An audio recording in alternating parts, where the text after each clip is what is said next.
They're playing our song. Back to work. Your Birds 365 guys, the Mac and Mac duo of John McMullen and Jody McDonald. What'd you do on your bye weekend, McMullen? Too much Christmas stuff. Trying to get the house ready for Christmas, so that became more stressful than working. Hanging As of usually happens. decorations? Is that what you did? Put the decorations all over the house? Well, we're a big inside, we're like a Christmas museum inside, so that's hard enough alone. I don't go overboard outside. I don't go, you know, Chevy Chase vacation level. Right. Just normal stuff. But the inside, believe it or not, is the bigger problem.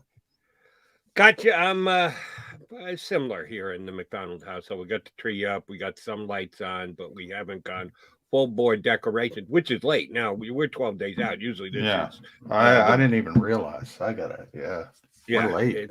it's sneaking up on us. You got 12 or 13 days left to shopping for Christmas. So get to it. But as I said on my CBS show over the weekend, here's the beauty of it. They bring it to your house now. You can buy everything online, and I know, but Amazon you got just to do drop. it. I got to do. As a matter of fact, it's good you said that because I have to do it as soon as this show is over. I have to sit down, and this is depressing, by the way, Jody. I have to sit down at the computer and shop because I don't want to go out and shop, Right. and I want it delivered to my home. But if I wait too much longer, it's not going to be here in time. So I got to get on that. And I told you a story the other day about seeing as I was getting my second cup of coffee, prepping for Birds 365. There's someone on my front porch at 7:20 in the morning, and I said, "What the hell is that?" I'm waiting for a knock or a ringing of the bell, and I hope there's no ringing of the bell because the wife's still asleep. And sure enough, the guy walks off the porch. I go outside. There's an Amazon package waiting there that they're delivering at 7:15 in the Yeah. morning. But hey, if it makes my wife's life easier, which makes my life easier, I'm in. Count me in for all of it. But I'm glad you got some work done over the weekend. I'm sure you wrote too because you're writing every single day, and I'm sure you wrote Yeah, I at wrote least about something. Micah Parsons. That seems to be Eagles fans always have to have something.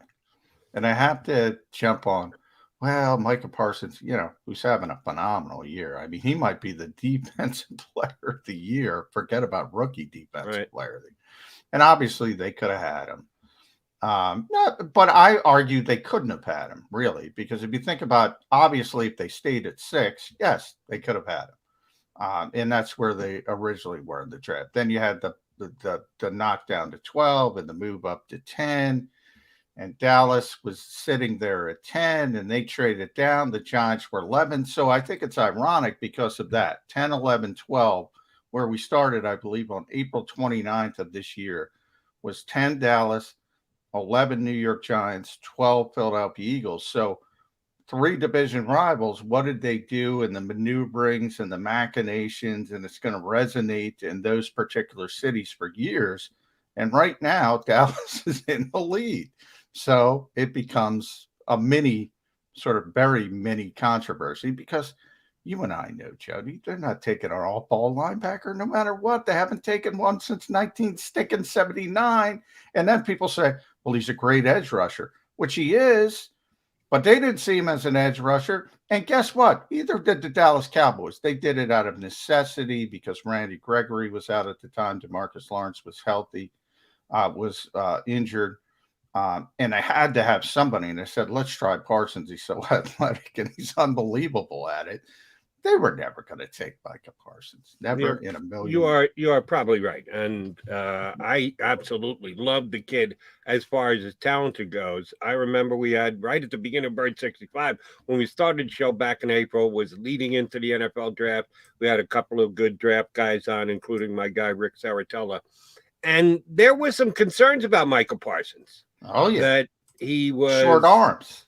and well, part of it was yes, his measurables, but part of it was that he's not the most coachable player in the world, and And some off the field stuff. Yeah. he was one of those guys who opted out, and some people saw that as an issue, not only getting up to speed year one, but some people actually held it against players who decided to do that. I couldn't subscribe to that theory, and I didn't quite get it. Somebody's just protecting their status as an NFL draft player. if you sat out and you were a guy who was projected going into your last year of college as a 5th-round pick, a 6th-round pick, a 7th-round, yeah, really, you're going to go without, and you're going to roll the dice when you were a lock 1st-round pick like Jamar Chase or Micah Parsons. You want to take the year off. You want to protect yourself. You're investing in yourself. I had no issue with that. Some people I know, talent evaluators, media guys, did that. They question that. Yeah, I think he's put all those concerns in the rearview mirror because he is, to quote my friend John McMullen, a game wrecker.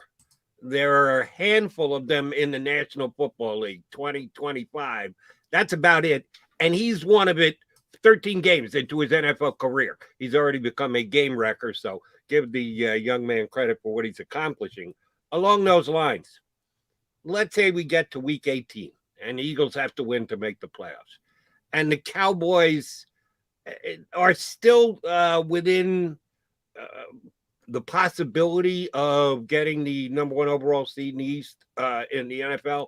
Probably not. I don't think they're going to be able to catch both the Cardinals and the Bucks and the Packers. One of those teams is going to win the next 3 games, which means, well, but the Cowboys are only 1 behind a couple of them. Let's say, for argument's sake, they're still in the mix. They need help, but they can win the number 1 seed. So they come to Philadelphia and they're playing to win the game.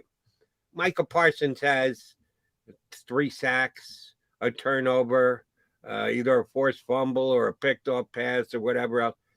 What will it take for the Philadelphia Eagles to rethink their position? That linebacker, yeah, we're not going to put any effort into getting a tough, light one. A game wrecker like Jody McDonald and John McMullen say. Is there anything that could move the Eagles off the stance they've had for decades? I think the player has to make you look at certain things, like, and I'm writing about this for Philly Voice this morning, so it'll come out. You'll be able to read it. I'm going to toot my own horn, which I know people love when I do that. When I was looking at Micah Parsons in the draft process, I said, this kid looks to me like an edge rusher. He doesn't look like an off-ball linebacker. He looks like an edge rusher to me. Now, it turns out he's both. But I got killed for that, Jody. I got murdered for that. And everybody pointed to his arm length, which is 31.5. I'm looking up. I use Josh Sweat as an example because I always joke, only because we're in Philadelphia, obviously there's better examples as far as production as a pass rusher. But I always joke, when you talk to NFL people and you said, go get me an edge rusher in the lab. Go make one in a lab. And you talk about, well, he's got to be 6'5", and he's got to have these long arms, and he's got to be 260, somewhere in that range. He's got to have all this athleticism. So that's why I look at Josh Sweat. So I just looked him up. 34 5/8 is his arm length. That's what you look for when you're talking about an edge rusher. Now, see, here's the problem. Hold on. Let me interrupt. I'll let you get back to your point. What's the difference between Josh Sweat and Michael Parsons? Josh Sweat, 34 5/8 inches arm length.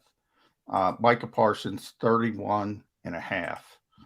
And that's why people... We're talking 3 1/8 inch difference. Yeah, and that's a big difference. The difference. That's the difference between taking a player and not taking a player. That is a huge difference when you're talking about historic production of edge rushers. And that's what they do, right? They look at the years of the draft and they look at the measurables of the successful players. Guys with 31.5-inch arms aren't supposed to be good edge rushers. They're not supposed to be. It's just like good quarterbacks aren't supposed to be under 6 feet tall. But every once in a while, good wide receivers aren't supposed to be 166 pounds. But every once in a while, somebody comes along and breaks the mold, and you got to look at the film and say, you know what? I don't give a you know what. This kid can play. I think that part of it, the Eagles, maybe, because they do it at quarterback. They love Russell Wilson. We talked about that for years. A little bit overblown, they like to say, because they could have drafted him in the 2nd round. You didn't have to wait for the 3rd round. Could have drafted him in the 1st round. But here's what I say about Micah Parsons. If they considered him an edge rusher, they would have taken him at 6.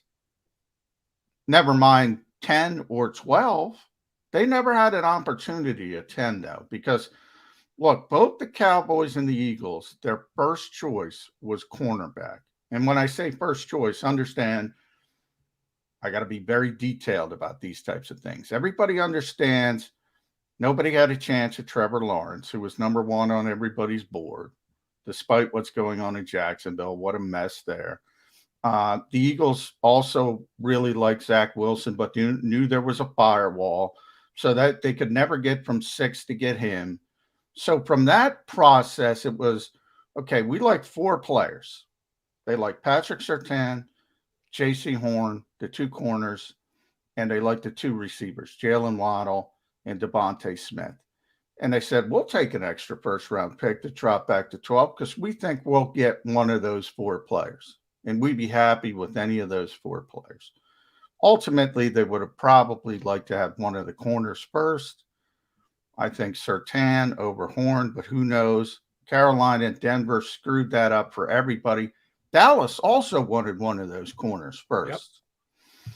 And they sat there at number 10, and their consolation prize was Micah Parsons.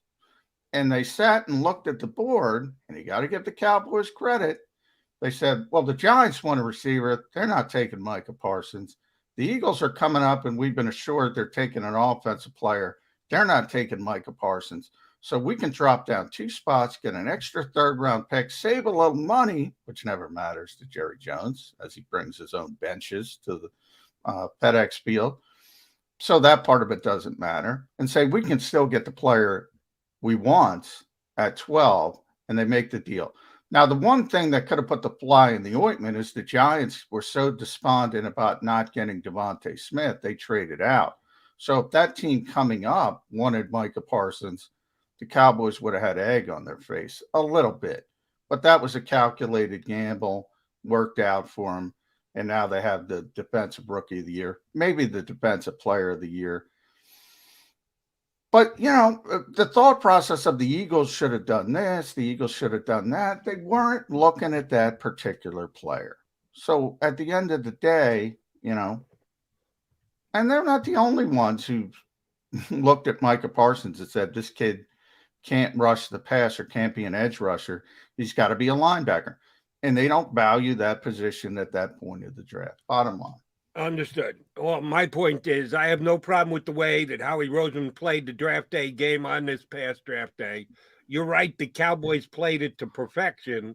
They could have got stiffed if the Giants had traded out for something, a team jumping up to make a play for a guy like Parsons. But at the board at that time, there were still 2 highly thought of quarterbacks, Justin Fields and you get more for quarterback trades. So, exactly. The team to go up to get Fields, which ended up being Chicago, is going to offer more than a team coming up to get a linebacker. So the Cowboys also knew that, and that's why it was such a smart decision, which people hate to say with Jerry Jones, but it was Correct. a good decision. And it was more Stephen Jones anyway. No issues with the way the Eagles did it or the Cowboys, or shoot, even the Giants did it because, right now they look like they got the very short end of the bargain with Kadarius Toney, but they do have a future first-round draft pick, which belongs to the Bears, who, oh, by the way, got beat again last night, so that's a better draft pick right now than any of the 3 the Philadelphia Eagles have, because remember, the Eagles have their own. They have Miami's, they have the Colts. Right, that giant pick that they obtained will be in front of the Eagles. 3 picks this year, so even though it looks like the Giants got the short end of the stick now, by the time next year's draft, this upcoming year's, well, next year, because we're still in 2021, the 2022 draft rolls around, the Giants could actually reap the benefits. Here's the only thing I'm asking, John, and I think you did a good job of avoiding my question. If you answered it already, I've already forgotten what you said. Shame on me. It's not the first. What will it take for the Eagles to acknowledge that, if you get a game-wrecking linebacker, it can be very helpful to your football team, even though they haven't thought along those lines in 40 years? Well, they have done it at other positions. And as I pointed out, to be fair, wide receiver is one of those positions. Typically, they're not taking a wide receiver at number 10 in the draft. I mean, they haven't done that in years and years and years and years. So they have proven that they are willing to look at a player over positional value, measurables, things like that. With Devontae Smith, happens to be in the same year. Same thing. They didn't get him, but they would have drafted. They were going to draft. They wanted to draft Christian McCaffrey. Now, could you imagine the Eagles taking a running back in the top 10? That's how much they liked that particular player. Obviously, they weren't able. He didn't fall to them. They weren't able. They were 14 that year, and he went, I think, 8. So it wasn't that close. And they weren't able to do it. So they have shown a willingness to look at certain players at these less valued positions and say, okay, this kid's so good. Now, Devontae Smith, that is also partially fueled by past failures. People have brought this up, and it's fair. If J.J. Arcega-Whiteside turned into a good player, if Jalen Reagor turned into a first-round pick, they're not taking Devontae Smith last year.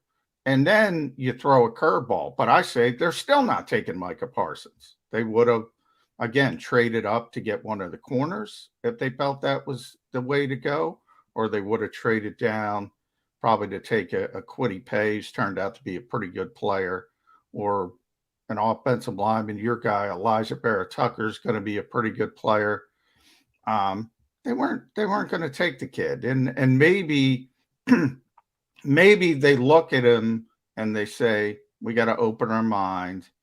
Russell Wilson, Devontae Smith, Christian McCaffrey. There are certain talents that should override the other stuff. FU players, as I like to call them.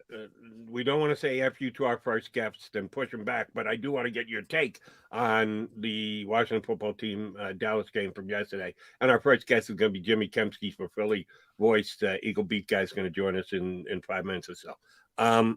What is your biggest take? And I'm sure you watched it. The Washington football team against the Cowboys yesterday. A lot of talk at a time, including here on Birds 365. You actually have to root for the Cowboys. I was okay with just sitting back and watching the game and see where the chips fall, where they may. If the Cowboys lose, you still have dreams about winning the division. If the Cowboys win, all right, the Washington football team's coming back to us. I didn't think there was rooting necessary. You just watch and then you react thereafter. What is John McMullen's biggest reaction after the Cowboys beat the Washington football team?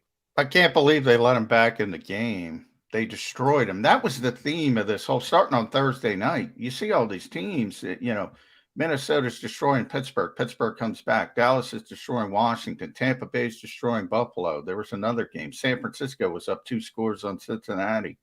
They all let these teams back in the football game. And ultimately, it's like winning an NBA game by 30 points. You give up the big run, but they spent too much energy and you end up winning the game.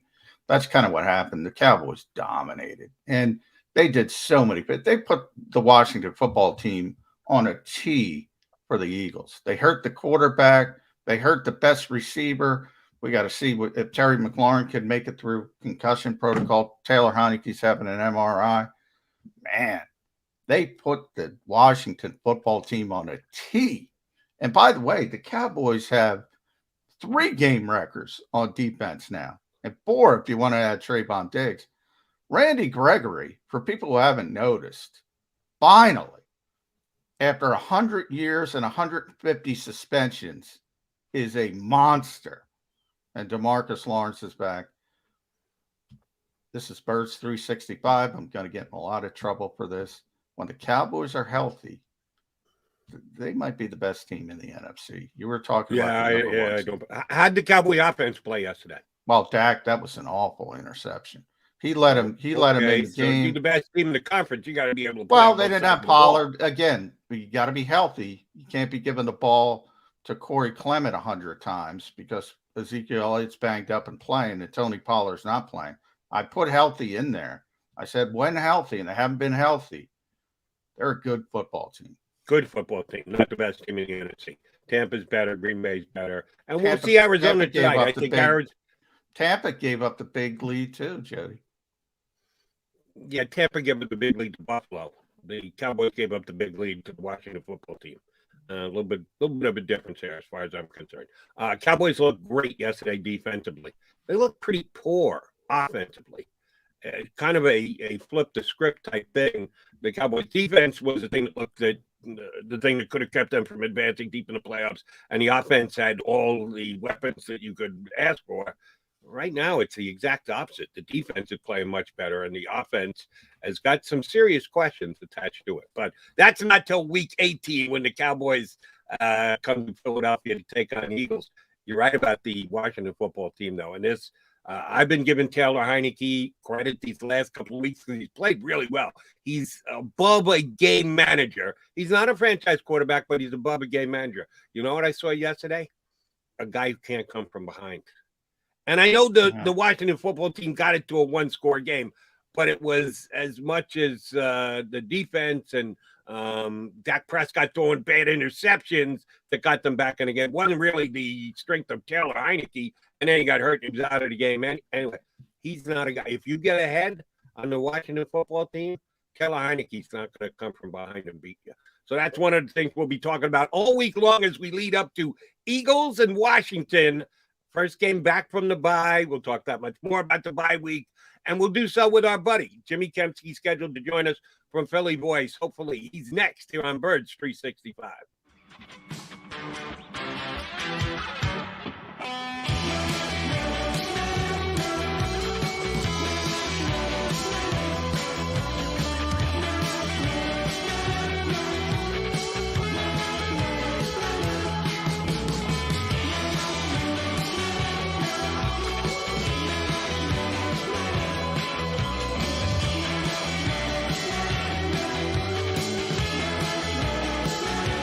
At Stateside Vodka, every new customer gets the world's best rocks glass, free. What's that? A rocks glass? You're telling me that bottle is cut in half? You could say that. Holy shit. Glasses for cocktails, right? It's for this, this, and that. Is the length of the glass equal to your... You betcha. But is it made out of... Glass? Yeah, okay, but is the rip... Smooth? Will you stop doing... That? I'm the professional here. And you're telling me I can get one of these glasses for free? That's right. One free rocks glass per customer with each first-time purchase of Stateside Vodka. All from the company that's highly awarded. 0 carbs, 0 sugar, and deliciously tasting vodka. So good, it just disappears.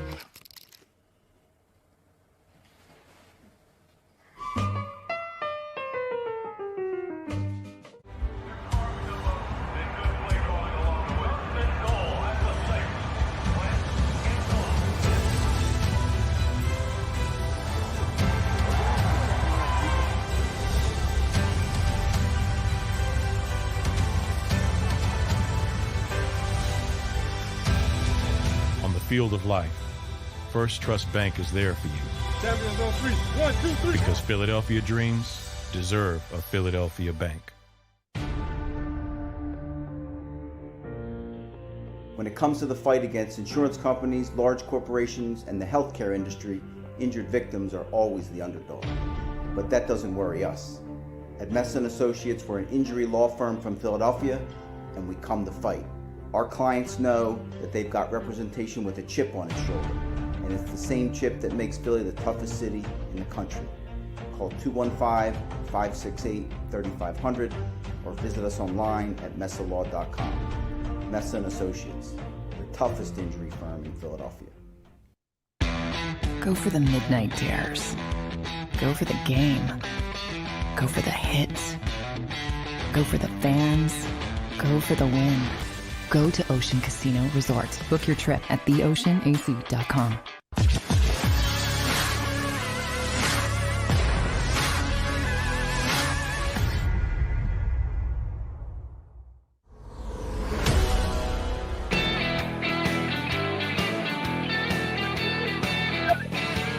Our buddy from Philly Voice, hopefully he joins us coming up shortly. In the meantime, J Mac and I will continue to evaluate what went down yesterday in the National Football League, because even though none of it had anything to do directly with the Philadelphia Eagles as they were on their bye week, yes, the Washington football team against the Cowboys certainly had an effect on the way the Eagles come into these final 4 games of the regular season.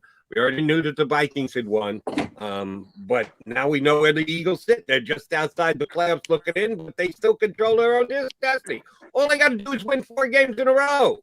And Jimmy Kempski, our buddy from Philly Boys, joins us. That's all the Eagles are going to do, right, Jimmy? Win 4 games in a row, no big deal. No big deal at all. And they did it in, what was it, 2019? When they had the 4 divisional games left on their schedule? Was that the field goal year? What? Yeah, that was 2019. 2019, yeah. So they've done it before. No big deal.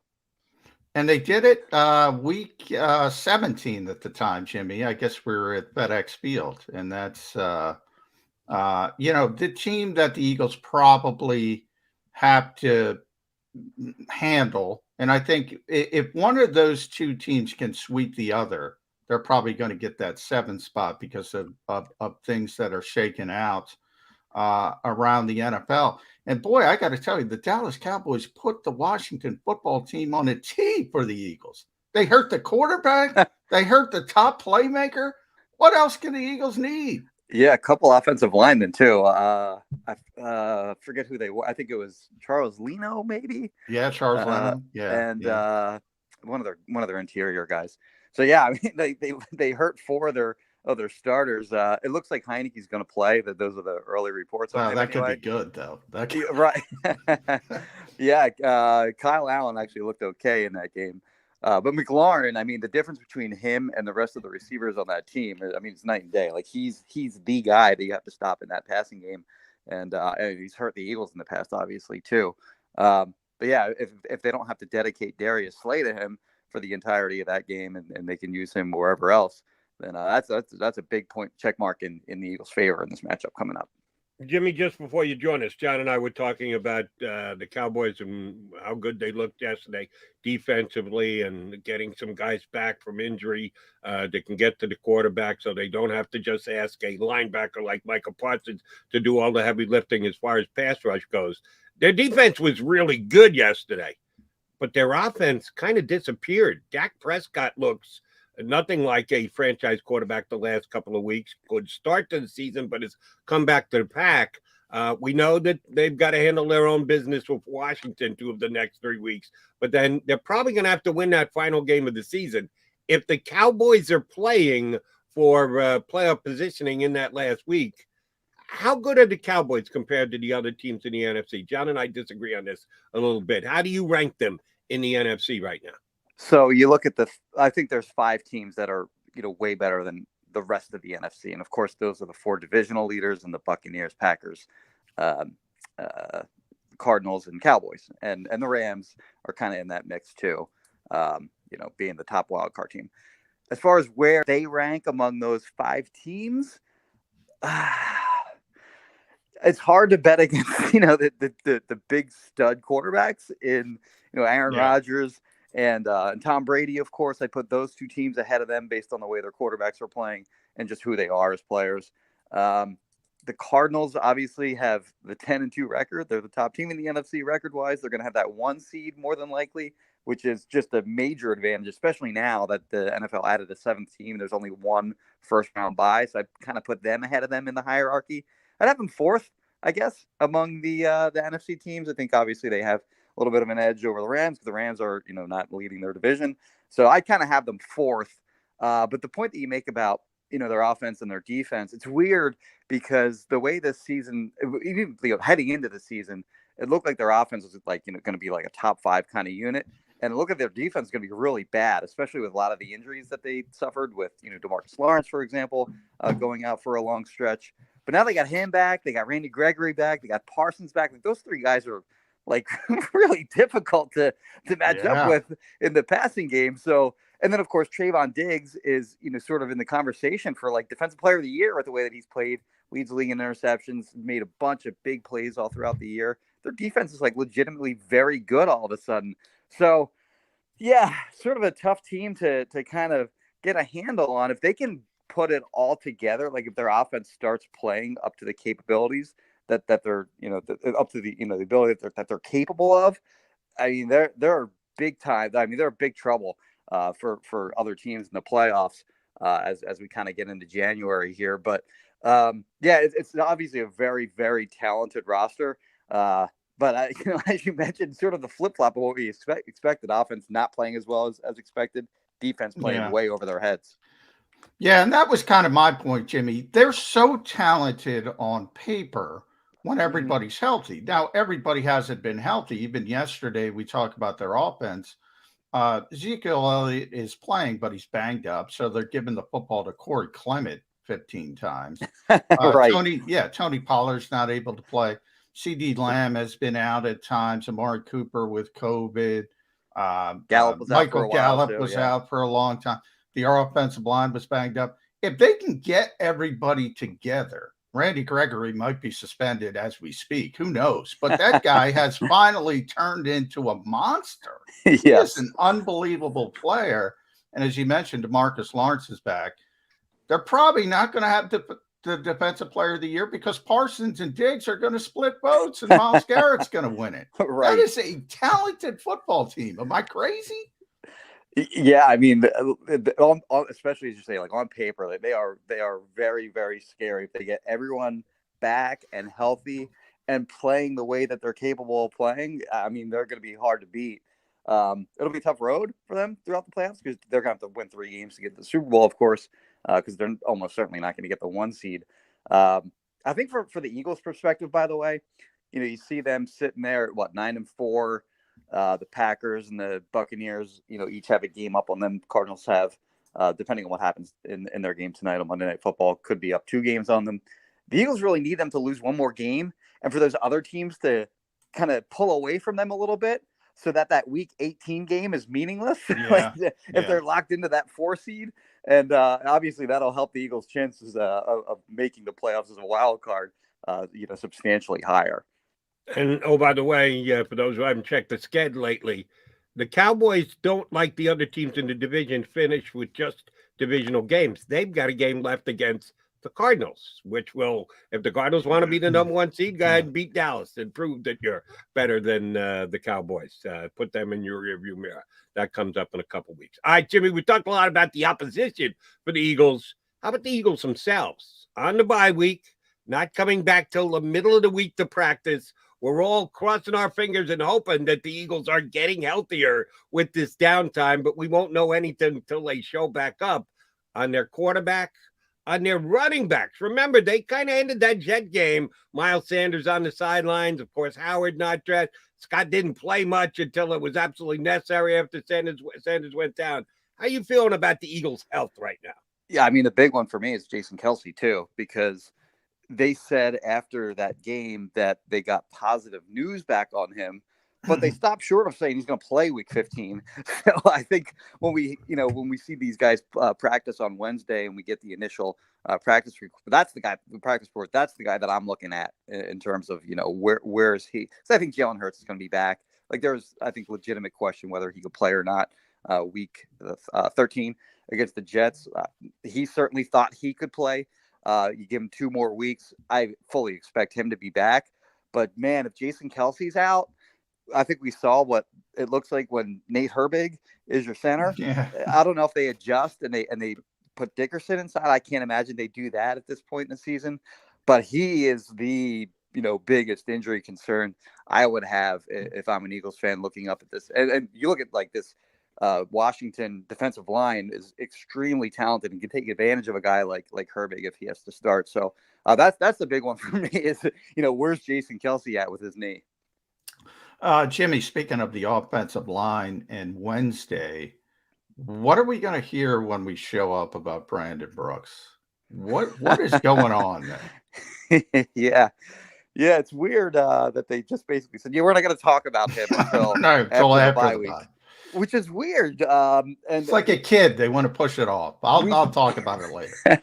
Because he was injured Week 2 against the 49ers. And then Lane Johnson sort of volunteered that was an 8-week injury. Yeah. So, you do the math. He's expected to be back based on Lane Johnson, again, who's not a doctor and not Brandon Brooks' doctor, but is Brandon Brooks' friend. He should have been back Week 10 based upon what Lane Johnson told us. And we're heading into week 15 now, and they could really use him, by the way, too, because they obviously lost Isaac Seumalo for the season. Now they're down Jack Driscoll as well. So, I mean, they could definitely use use him at right guard with Nate Herbig sliding back into the bench and can come off the bench and play guard if need be, if another guy goes down. So he would be a big boost if they could get him back. And it's very weird that they just said, we're not talking about him until after the bye week.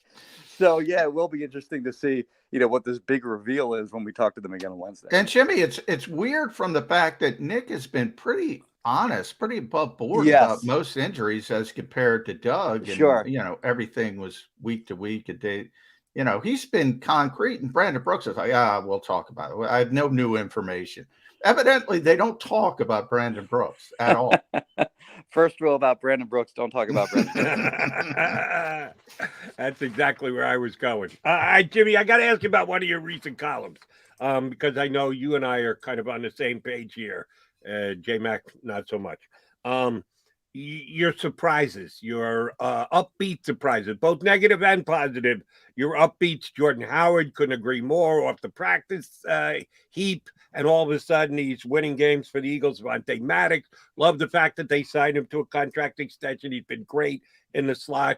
Darius Slay, I liked it because the expectations are high, but he's been even higher than the expectations. He's been a game wrecker, to use a McMullen phrase, which I love. And Jake Elliott has had a phenomenal year kicking for the Eagles. Andre Dillard, did you really go there? Because I know you're not a Dillard guy. I'm not a Dillard guy. J-Mac is. Your capital is. He didn't suck in the 4 games that he filled in this year. He did not suck. You couldn't go to TJ Edwards instead of Andre Dillard? Come on, Kemsky. Well, see, I expected TJ Edwards. I've always been a big TJ Edwards guy. Like I thought he was already the best linebacker on the team. So it wasn't surprising to me that he ultimately ended up being that this season. They tried to move him this offseason, by the way. They didn't think he fit this defense, and oops, actually dodged a bullet there that they didn't trade him for something like a 5th or 6th round pick or whatever they would have gotten for him. But yeah, the point on Dillard is I had zero expectations for that guy this season. Like, I thought if he had to play, it was going to be a disaster, and he held his own. He did get some favorable matchups, which is noteworthy. But but in the 4 games that he played, he actually was legitimately decent, and I think if they were to move him this offseason, he helped, the Eagles potentially get a little bit more for him than they would have otherwise. Yeah, and they're going to get something for him of value, I think. You see how many teams struggle with the offensive line. Andre proved enough to where somebody will take a chance on him. They got a pick for Matt Pryor. Yeah, exactly. Exactly. And you see some of the offensive lines in this league, and it is tough. And that's really the strength of the Eagles. But we know Eagles fans, Jimmy, and I got to go full circle back to Micah Parsons because it's a bye week. They have nothing to do. They have to come up with something. And obviously, we know what happened on draft day. Dallas started at 10. Giants were at 11. Eagles were at 12. Obviously, the Eagles originally started at 6, so they could have had anybody who they wanted. But ultimately, people are looking at it. The Eagles are very happy with Devontae Smith. They should be. But people are starting to say, should they have looked at Micah Parsons? They would never look at Micah Parsons. He was never in this equation for the Eagles. All-ball linebacker. Come on. I'm like, they weren't looking at Micah Parsons. They would have been using him wrongly, too. No doubt. He'd be playing that Sam position and he'd be effective in there. Obviously, he's a playmaker, but I mean, they wouldn't be using him the same way that Dallas has. He'd be Jannard Avery with a couple extra snaps. It's actually a testament to how likable Devontae Smith is that more people aren't quibbling about them taking him over Micah Parsons, who, as you mentioned, is probably going to split votes with Trayvon Diggs on NFL Defensive Player of the Year, and it's going to go to Myles Garrett instead. But yeah, I mean, it's I think their pick of Devontae Smith was good. I thought actually Howie's draft maneuvering, going from 6 to 12, picking up that extra 1st-round pick from Miami next year, and then moving back up to 10 and getting Devontae Smith. By the way, where would the Eagles' offense be not that Devontae Smith has like absolutely crushed it. Like he's been 50 catches, I think, for 70 something yards, 4 touchdowns. I think he's 4th in the NFL among rookies, and the 3 guys ahead of him are the guys that got picked before him: Kyle Pitts, Jamar Chase, and Jalen Waddle. And then there's a big gap between him and the 5th guy. So I mean, he's lived up to expectations. But like you look at the Eagles' offense, if he's not there, it's Dallas Goedert, and then what? Yeah. Wow. So I think that's sort of a big reason that we haven't heard more complaining that they passed on Michael Parsons to draft Devontae Smith. All right, Jimmy, along those lines, 4 games to play, and the Eagles are still trotting Jalen Reagor out there for 85% of their snaps. And the guy is not only not living up to his first-round draft status, he's hurting them with dropped balls and just not being able to finish plays. And like, I understand that those behind him on the bench, the Eagles don't show much confidence in at all. Is there anything they can do? I know the trade deadline is come and gone, so it's all just practice squad and finding someone hiding on a beach somewhere. But are we going to be listening to this all off season? How did Jalen Reagor continue to play throughout the season for the Philadelphia Eagles? It's been odd how much he's played. He's barely even lost snaps, but with the way that he's played. Yeah. I mean, there's been legitimate arguments for him just to be benched outright. I mean, Doug Peterson even, was asked about. I think John Clark did a podcast with Doug, and was asked, because Doug had a similar situation with Nelson Aguilar, where they sat him down for a few weeks, and he came back and clear head, whatever. I don't know. So I figured they might try something like that with Reagor. And they didn't. Not only didn't, but they didn't even decrease his snaps. He had the most snaps among the wide receivers against the Jets, which just is mind blowing that he hasn't sort of been demoted in any way whatsoever. He's not only killed him on in the regular offense, he's also made big mistakes on special teams, like that in the Jets game.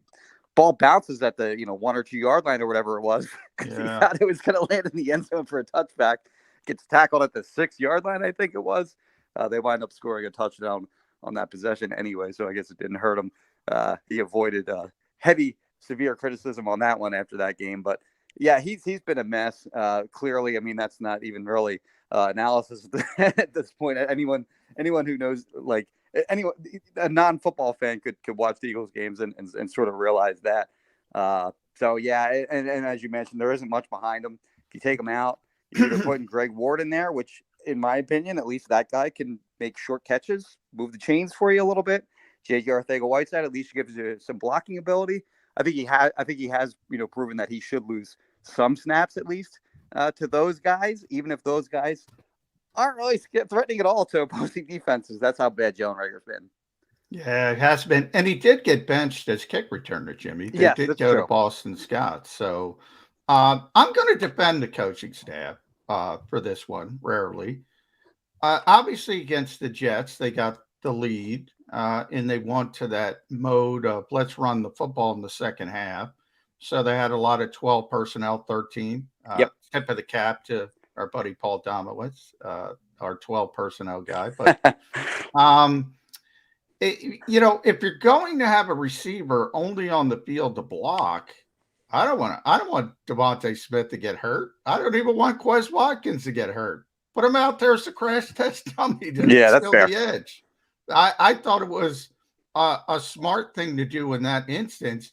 If they were losing and needed to throw the ball, he wouldn't have been in the game. So that's fair. Yeah, from that, and at least he gives you something to think about defensively, because he does. Yeah, and he in can theory have speed, and you have to protect against that. So I can understand that. So, but it brings up a point, and this is where I want to go with you. They did have a bye week, so they do have the self-scout, blah, blah, blah. Do you expect any surprises, any changes when they come out of this bye? Anything, maybe an inkling? Yeah, I hadn't really given that much thought. I probably should have, but I think they're going to go with the formula that has worked. Because, at this point in the season, they're not like, I think like the future is on hold, I guess, for the next 4 weeks. And you just go out and you do whatever you can to win these games, as opposed to evaluate players. And I think it'll be sort of that run heavy formula that we've seen over the last half dozen games. I think at this point, they probably have made up their mind one way or the other on whether they think Jalen Hurts is the starting quarterback in 2022 and beyond. Or I guess the minds can be changed, I guess, but I think they have a pretty strong inkling of the way that they're going to go on that. So, yeah, I think we're going to see that run heavy offense again. And, you look at their opponents the rest of the season. Dallas is, of course, better against the pass than they are against the run. The Giants, as we all documented prior to that matchup, not a very good run stopping defense. And Washington, football team can do damage if they can get to your quarterback. So I think you want to sort of, get the run game going against them as well. So I think that's what we'll see in these final 4 games. All right, Eagle fans, before you get mad and throw anything at your computer, I'm not predicting this. I'm not projecting this. I'm just postulating it because I think the best teams in football do this. They look at the worst case scenario and they want to be prepared for it just in case. What happens if Dallas Goedert gets hurt? Brett Taught to the rescue? Really? Is Tyree Jackson ready to step up and do something for them? We're talking about depth and the ability to step in. Oh, the Cowboys look good because they got healthy. Well, where were the Cowboys fill-in players? There was such a drop-off. That's what you have to have in the National Football League. Capable. Not game-changing, but capable backups. Did the Eagles have that at tight end in case Mr. Goddard goes down? Yeah, I think if you look at the most crucial players that they can't lose, I think they lost one week 2 when they lost Brandon Graham, and we've seen how the defense has suffered on that line since he was gone. Didn't really have a guy capable of coming in and taking the kind of snaps that he gives you. And offensively, I think Goddard is similar because he doesn't come off the field anymore, especially now with Ertz traded. He's your second best receiver in the passing game after Devontae Smith, and then as a blocker, he's sort of a plus player in that department as a tight end. So yeah, that'd be devastating if they were to lose him. And as you mentioned, the guys behind him are Jack Stoll, who I don't know how many catches he has in the season. I think it's probably like 2 or 3. And Tyree Jackson, who I don't even know if he has a target yet this year, converting quarterback. So yeah, that'd be a pretty devastating blow if they were to lose him for sure. All right, Jimmy, last one from me, and I want to thank you for joining us on your morning commute. Everybody check out Jimmy Kempski at phillyboys.com. Does a tremendous job covering this football team. You left a big matzo ball out there from the previous question I asked you, and that was, as Jerry Seinfeld would say, you think the Eagles have made their decision on Jalen Hurts for 2022 and the future. And by the way, I think those two things could be different. What do you think the decision is? I think they're going to move on. Not move on, but try to upgrade the quarterback position. And, a lot of different ways they can go about that, whether it's trading for a veteran. A lot of people think that this quarterback draft class isn't really strong. I think it's not that bad. I think it's just when you compare it to the 2021 class, it doesn't look as good. And certainly that's true. But, there's going to be some guys worthy of going in the first round, like Matt Corral of Ole Miss, Kenny Pickett of Pittsburgh. We'll dig into those guys a little more during the offseason, obviously. And then, you have the veterans like Deshaun Watson, who they went after hard this offseason. And I expect them to probably do the same next offseason. And then, of course, you have Russell Wilson, who's sort of been, like the guy that got away when they didn't take him in the 2012 draft and instead took Vinny Curry at the end of the second round. I think they've sort of regretted that for the last decade. And I think if they have the chance to get him and the cost isn't absolutely absurd, that's another direction they could go in. But I don't think that they view Jalen Hurts as the guy to lead the kind of offense that they want to have in Philadelphia. All right, J Mac, I got to put my favorite hypothetical question to Kempski as well for this upcoming week. This is actually a good one, Jimmy. Okay. All right. First things first, your stance about going forward with Jalen Hurts and they're aggressive, going to go look elsewhere, see what they have. Here's what I will say. If they look and they flirt and then nothing happens, the kid who's their quarterback now can actually handle that. He won't be put off. He won't be demanding a trade out of town. He won't let it get inside his head like the previous Eagles starting quarterback did. So give Jalen Hurts at least that much credit. Yes. This weekend, first half, Jalen Hurts back. He's looking fine out there on the field. Only he knows how close he is to 100%, whether it's 95, 90, 85, 80. He's their starting quarterback. It's not good. He's 8 of 18 at half. He's only thrown for 50 some odd, 60 some odd yards. The Eagles are trailing 10-3. He's only had 2 runs for 10 or 12 yards. It's not even a good Jalen Hurts game, which is kind of up and down to begin with. Who's starting the second half? Are they sticking with Jalen Hurts, or is it Gardner Minshew to the rescue? Yeah, so I'm going to take a step back from that real quick, and I'll just say this. So when you look at what Gardner Minshew is as a player, I'll start by saying he's short, he doesn't have a good arm, he's not athletic. What he has done over the course of his career in college and in the pros so far is he has maximized the limited talent that he has, and give him credit for that, for getting everything out of his abilities that he can. However, if you bench Jalen Hurts for Gardner Minshew, you're benching him in favor of a short, weak-armed, non-athletic quarterback, and you are absolutely wrecking his value for next offseason. So, on the one hand, I said a minute ago that, at this point in the season, they're not looking toward the future. They're looking to win these games. But at the same time, they're going to be mindful about, not completely killing the value of a quarterback who could be, included in a trade for something like Deshaun Watson or Russell Wilson or whatever it may be. Because, there's the options are going to be far and wide this season, and they want to make sure that he still has some value. I don't think they're going to, have like sort of that quick trigger on pulling him. If he's absolutely horrendous, like if he's 2 of 16 and they're losing by 2 touchdowns, but they get like the opportunities are there and maybe they can get back into a game with pulling him and putting in the starting, putting in Gardner Minshew instead, then yeah, I can maybe see that. But if it's like a 7-point deficit and he's just kind of like not great through the first, I don't think they can pull him that quickly. Even if they, these games do mean so much in terms of, them making the playoffs this year or not. I don't think they can have a quick trigger, and I don't think they will. Jimmy, good stuff. We appreciate you hopping on. Get to wherever you're headed safely. We'll surely get you on between now and the end of the season. Thanks for being part of Birds 365 today. Thanks, guys. Appreciate it. Jim Kempski, Philly Boys, here with us on Birds 365. He's always good when he comes on. But I got to tell you there at the end, John, that was not a glowing scouting report of Gardner Minshew. No. And he's right. That's what Gardner Minshew is. Yes, I don't think he's right. I think he's a little harsh. He's short. He's got a weak arm.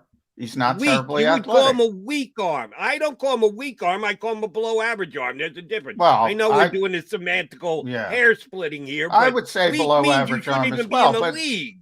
I think that's what Jimmy means by when we say weak arm, we mean below average NFL arm. He's got a good arm compared to me. I mean, I'm comparing him to other NFL quarterbacks. Well, so I agree. Your term is probably. If Kelsey was still on here, I'd ask him too. But instead, I'll ask you, who's got a better arm of the two? If let's say Jalen Hurts' foot is not right and he doesn't start, Jalen Hurts has a better arm. No. That wasn't the question I'm asking. Let's say Jalen Hurts can't start on Sunday. Who's got the better arm of the 2 starting quarterbacks? Taylor Heineke, that's good, versus Gardner Minshew. I haven't seen, I would guess Taylor Heineke has a slight edge, maybe a slight, but they both have weak arms. There you go. That's the point I'm making. It's not so bad if you put a weak-end quarterback in, if that's what you're going to call him, a weak-armed quarterback, put him in against another weak-armed quarterback. And, oh, by the way, I'll take Gardner Minshew against whatever the Giants serve up the week after, be it either Daniel Jones or Mike Glenn or Jeff Fromm, whoever happens to be their quarterback. The only strong-arm quarterback they're playing the rest of the way home is Dak Prescott, week 18. And by the way, I don't think strength of arm is necessarily the differential. I'm defending Jimmy's scouting report. Jimmy's scouting report was correct. He's short. He's certainly short for an NFL quarterback. He has a weak arm for an NFL quarterback, and he's not athletic, but I think he has some functional mobility. He's got some pocket smarts. be able to move around a little bit. I think all of that is fair. Yeah, but, like I said, people will call NFL receivers like Greg Ward. Greg Ward, your guy. He's slow. He's slow for an NFL receiver. He's fast for everybody else on the planet, pretty much, for an NFL receiver. So that's what we're talking about when we say weak arm. Like Reed Sinnett, the third-string quarterback who probably can't play a lick, has a much stronger arm than Gardner Minshew or Jalen Hurts. But, he's not as good a quarterback, so there's more things that come into it. I just think Jimmy's scouting report of Gardner Minshew is fair. Yeah, that's what he is. I thought it was a little harsh. He did see the Jet game last week that when He Gardner played completed well. Doesn't mean he 11 can't play consecutive passes in a row. Did he not? The small, weak-armed quarterback who went 11 for 11 to start the game? Really? That's the scouting report you're going to hand in? Yeah, still doesn't change. I mean, look at the majority of those throws, and look at somebody with a big arm, and look at how they throw the football. Look at Josh Allen. You got to see Josh Allen in the national window. He might have the stronger. I'm trying to think. Does anybody have a stronger arm than Josh Allen right now? I might take the guy who came on after him. Aaron? Yeah. I'm never going to dispute the arm strength. I just mean at this stage of his career, I think Josh probably's got, Josh is a Aroldis Chapman. He's got the 105 on the gun, but Aaron Rodgers is obviously much better. He's 100 with movement. Yes, Josh exactly. Allen might be 105 straight. I'll take the guy. That is a tremendous analogy, Jody. I'll take the guy with a little movement on his 100-mile-an-hour splitter. He is John McMullen. I am Jody McDonald. We are the Mac and Mac guys. I'm Birds 365. We'll come back kicking around Eagles, Washington football team. Yes, the countdown has begun. We had to wait 2 weeks. We're now down to less than a week before the Eagles get back onto the field after their bye week. We got that much more to break down. And joining us this hour, next hour, we've got a couple minutes left here in hour number one, our bud, Derek Gunn, Mr. Post-Game Show live here on the JAKIB Media YouTube channel. D Gunn's going to join us about 20, 25 minutes from now, so keep it where you've got it. I'm Birds 365.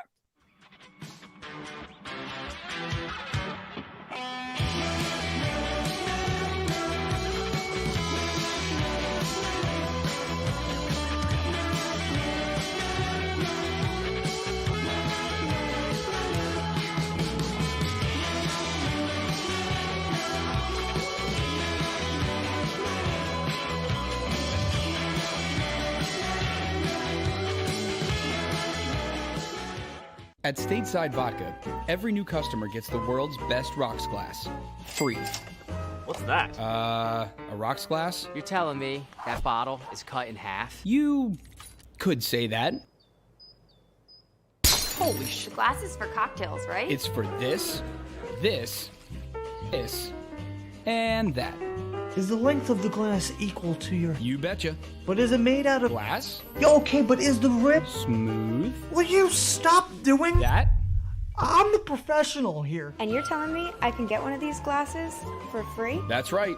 One free rocks glass per customer with each first-time purchase of Stateside Vodka. All from the company that's highly awarded. 0 carbs, 0 sugar, and deliciously tasting vodka. So good, it just disappears.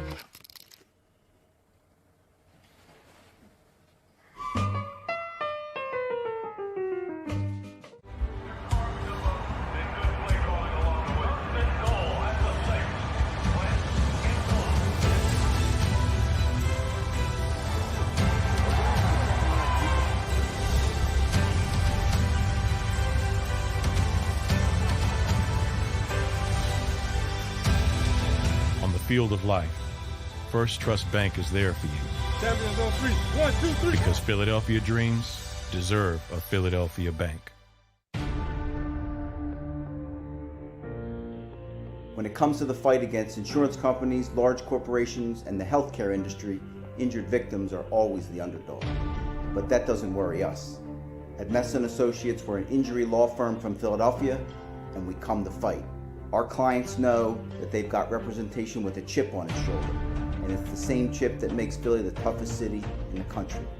Call 215-568-3500 or visit us online at messalaw.com. Messa & Associates, the toughest injury firm in Philadelphia. Go for the midnight dares. Go for the game. Go for the hits. Go for the fans. Go for the win. Go to Ocean Casino Resort. Book your trip at theoceanac.com.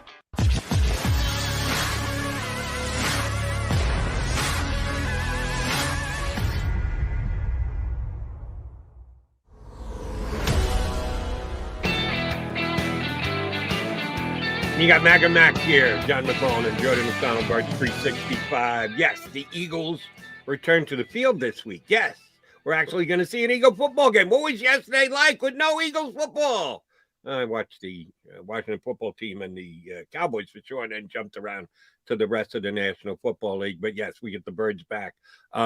What is your availability this week, JM? When are you going to be able to talk to people directly involved, coaches, players, and the like, leading into the return of the Philadelphia Eagles? Nothing till Wednesday. The schedule's actually coming out today, so Wednesday will be a typical Wednesday.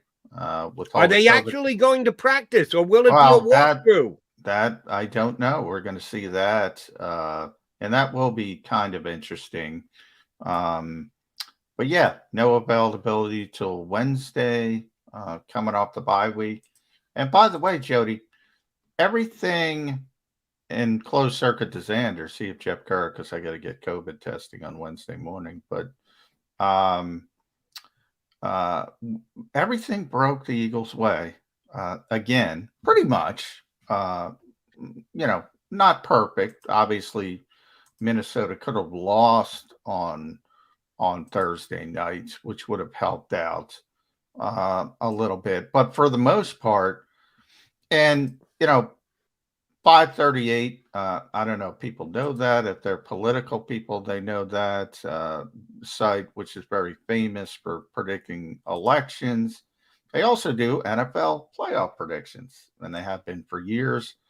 And it's pretty cool because you see the percentage rise and fall of the predictions of who's going to make the playoffs, and you have this big jumbled 7-seed picture for the NFC. How many teams are at 6 wins, Jody?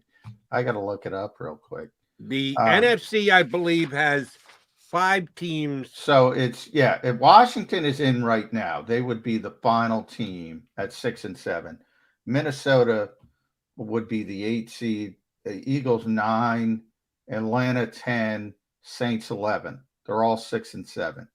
But that would be the way that things break right now. Because of the Eagles' schedule, though, they are in the best position to get that 7 seed. Obviously, if they handle their business. Right, they've got to beat Washington. If they win out, they're going to win. But even if they don't, if they lose one game, probably against Dallas, they're still be in really good shape. And right now, 538, even though the Eagles are third of those 5 teams right now, their prediction is that the Eagles have the best chance to make the playoffs at 38%. Then comes Minnesota at 33%. Then comes Washington at 27%. The Saints are at 20%, and the Falcons are at 12%. So the Eagles have the easiest path for the playoffs because of their schedule down the stretch. And that is kind of predicated on them beating Washington twice. First things first, you start with they have to beat the Giants. Oh, God, yes. It's the game that we're going to look back when the season's over and done with. And because 2 big reasons. Number one, because the Giants are going to be the Giants. They're going to have a bad record. You look at the 2 rosters. The Eagles are better than the Giants. They should beat the Giants. They've already lost to the Giants. And, oh, by the way, if Jalen Reagor catches the ball on the last play of the game, they win the game. So that's going to be the game that's circled on the calendar. How the hell did we lose that? That's going to end up costing them the playoffs, because if they split with Washington If they win one and lose one, they could win at home and lose on the road, or vice versa. Either way, if they split those two games, Washington's going to win the tiebreaker against them because they beat the Giants.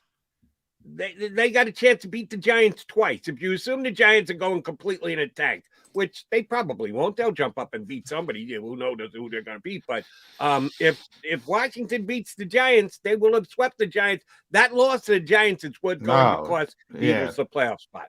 It's crippling if they can't. They're going to look back, and because that's such a bad football team, and it's only gotten worse since then without Daniel Jones, and they're playing Mike Lennon, so that's part of it as well. So but they're just bad. They're just bad all the way around.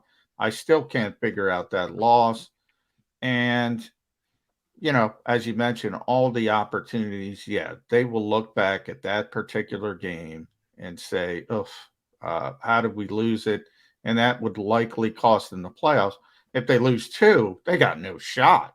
If they lose again to the New York Giants, which I can't imagine, yeah, they have no shot. Yeah, that would be a crusher. All right, I saw watching the highlights over the weekend. Saw a kid get a touchdown. Kid compared to me, not in the National Football League, but compared to you or I. And it made me think of you. And I said, damn, I got to run this one by McMullen come tomorrow. Earlier this year, we talked about Cordell Patterson. Cordero, yeah. Great player. I said he was a major disappointment as a wide receiver from where he was picked in the draft. Yes. And I kind of stuck by that because all of a sudden he's having a second act to his career, but it's as a running back. They're using him out of the backfield. He catches the ball out of the backfield. He runs the ball out of the backfield. He splits out wide and plays some wide receiver and has caught some touchdown passes. But his strength is as a running back. But you could consider him still a wide receiver because they play him some. We know during the offseason, the Eagles are going to be in the market for a wide receiver. Maybe via the draft, probably not first round. Certainly in free agency. Can they get one of the mega stars, Devonta Smith? Devonta Adams, excuse me. I don't know about that, but you can certainly dream the dream. But we know they're going to be in the mix for all the wide receivers in free agency during the offseason. Is Cordell Patterson someone they even think about? Can Nick Sirianni take what Cordell Patterson does and meld a role for him in the Eagle offense if they wanted the kid?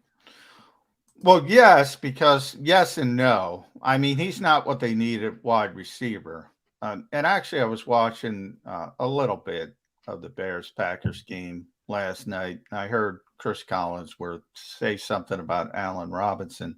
That's the type of receiver the Eagles need. He called him a veteran, savvy, which he is, route runner who is a, third down default guy who's just going to move the chains. And he's more than that. He's a really good receiver. But that's what they need. They need a smart route running veteran receiver who understands game situations. Nobody's a bigger Cordell Patterson fan than me. I think he's one of the most unique players that has ever lived. And that's why when you said that, Jody, yeah, he's not a wide receiver. He's a manufactured touch guy. He's not a position guy. And people start talking about positionless players. I think he's got 6 touchdowns rushing, 5 touchdowns passing. 5 and 5, but damn close. He's got 10 touchdowns. Yeah. For a team that at least is still in that 6-win mix. But I think a lot of people don't know. He's like a 4-time All-Pro. He made the All-Decade team in the 2010s. I don't know of anybody who's ever made an All-Decade team that people say, he's a disappointment. Maybe he's a disappointment. When you make all decade as a specialist, that's kind of a category into itself. Well, fair, but I mean, he might be the greatest kickoff returner of all time. Out of nowhere, I said it. Michael Clay was talking last week. We were talking to Michael Clay. We were talking about the kick return issues with Jalen Reagor and all the issues. We didn't bring up Cordell Patterson's name. Michael Clay did. People default is you'd like to have Cordero Patterson. Everybody says that. Everybody says that. He's just a weird, and I wish somebody figured him out quicker. But some of his touchdowns over his career, his highlight films, he's just such a unique player. But the Eagles need a receiver. They could use a kick returner. They could use him. But they need a veteran receiver who understands how to run routes and is effective, because, Greg Ward can do some of that, but he's not effective. They need somebody who can move the chains on third downs, who can do all the dirty work. They need that savvy veteran guy. And that's not Cordero Patterson. Understood. I know how big a fan you are, so that's why I want to run him by. He got his 10th touchdown yesterday, which is off the charts. And, oh, by the way, somebody's going to pay him. I'm sure the Eagles' point of view would be, we'll take him if we don't have to pay him like starting wide receiver money. If we're just getting him for kickoff returns where he gives you added value, where you get to use him a little bit as a running back and a wide receiver, they'll be a better fit, who will be willing to pay more for him next year. Because I'm with you. The Eagles need to, if he's your second wide receiver ad, because you need to get a more prototypic wide receiver like an Allen Robinson, then you can't afford to pay Cordell Patterson what it's going to cost to be able to get him. So I'm saying it's highly unlikely he signs here, but I mea culpas from yours truly, because I didn't think he was going to be able to do what he's done this year for Atlanta. I've always, and that's the term, I've always called him a great football player. I can't even tell you what he's playing, but if you give him the football, if you get him the football in space and he puts his foot in the ground, good luck, man. Because he's this powerful, 220-pound guy who can break tackles, but he's not a good route runner. So yeah, if you're only saying, the Vikings drafted him as a receiver way back in the day, he wasn't a good receiver, but they didn't draft him as a receiver. They drafted him as a receiver, as a kick returner, as a manufactured touch guy, and they knew that. But it's tough, and it's always tough. I think it was Brad Childress at the time. I could be wrong, and Brad was a headstrong guy, and you got to be inventive to get those guys involved. It's easy to say to Devontae Smith or Amari Cooper or Justin Jefferson or the great route runners, just go run a great route, and you're going to get separation. You're going to win the football. If you have a manufactured touch guy, you got to invent ways to get him the football. And there's not a lot of coaches that can do that in a consistent fashion. No, and I think I've seen enough from Nick Sirianni that I'd be willing to go along with him if he said, I'll find a way to use him. I like what Sirianni has done, because I'm not blaming him for the created touches for Jalen Reagor. I'm more blaming Jalen Reagor. He definitely would be better at that stuff than Jalen Reagor. I can say that with utmost confidence. All right, so we're counting down the days. We're not going to know till Wednesday. You got any guys that you can lean on for potential leaks as to the Eagles' health? Or do the Eagles even know? Do the players, when they get out of there for the bye week, just separate themselves? Or are coaches constantly, at a minimum, texting their players and asking them how they're feeling, how's the update? Are they going in for rehab this week? The guys who are rehabbing, like Jason Kelsey, he's been at the facility trying to get ready. The guys that are hurt rehabbing, they stick around to do as much as they have to do. The guys who are healthy or healthy-ish or just banged up, everybody's banged up at this point of the season. They're trying to recharge the batteries. They're trying to get away. But somebody who's fighting back, and I would even consider Jalen Hurts in that standpoint as well. They've been there rehabbing the injury, trying to get back. And, Jimmy Kempsey's right with Jason Kelsey. I mean, that's a big one. And that's one that the Eagles have done such a great job with the moving parts on the offensive line, but I think that stops at center if they lose Jason Kelsey. Yeah. I think that stops. I asked about Goddard. Same thing with Jason Kelsey. He goes out. That's a big hole for the Eagles to fill. All right. One last question for you. I'm going to ask it seriously, but no ahead of time. I'm not really expecting all that serious an answer. Do you know where Devonta Smith was Saturday? Was he at the Heisman? I didn't watch it. He said No. he was going. No, I did watch it because I was waiting to get on the air on CBS at 10 o'clock, so I knew I was going to have to comment on it. Since you didn't see it, and for any of our streamers here on Birds 365 who didn't stream it, didn't watch it, everyone knows that Bryce Young's going to win. His betting odds going into it on Saturday were minus 4,000. To win $100, you had to bet $4,000 against Bryce Young. That's how odds-on heavy favorite he was. And oh, by the way, if you had the $4,000, you won 100. So more power to you if you laid it down, because everybody knew it was going to happen. But miracles. Easy way to win $100 if you got it. If you can just, if you got the 4,000 to put down and roll the dice with. So he did win, and he won going away. It wasn't even close. The vote was lopsided. So the ESPN does its usual production broadcast. They give you an hour plus, and they run all the highlights and talk to the parents ahead of time, and they drag it out for 55 minutes. And then for the final 5 minutes, they're going to tell you what. And this year's Heisman Trophy winner is Bryce Young. So he comes up and gives his 2.5, 3 minute speech. They've got his parents sitting there right in the front row, so the ESPN reporter is there to ask him what it means and everything. It was cute. And then it's already after the top of the hour, so they've gone a little bit long. And Reese Davis says, and we've got one more surprise for you. And they're all circled around. The former Heisman winners are standing behind the podium where Young gets to make his speech. So they all turn around and look at the big video board that they have behind them. And it's a voiceover from Devonta Smith, who's not there, but he does a voiceover. And to my former teammate, my guy, congratulations. But they show a highlight of his first ever touchdown pass on the collegiate level. It's to Devonta Smith. When he went in and filled in last year for Mac Jones in a blowout game, he did throw a touchdown pass to Devonta Smith, first ever college touchdown pass.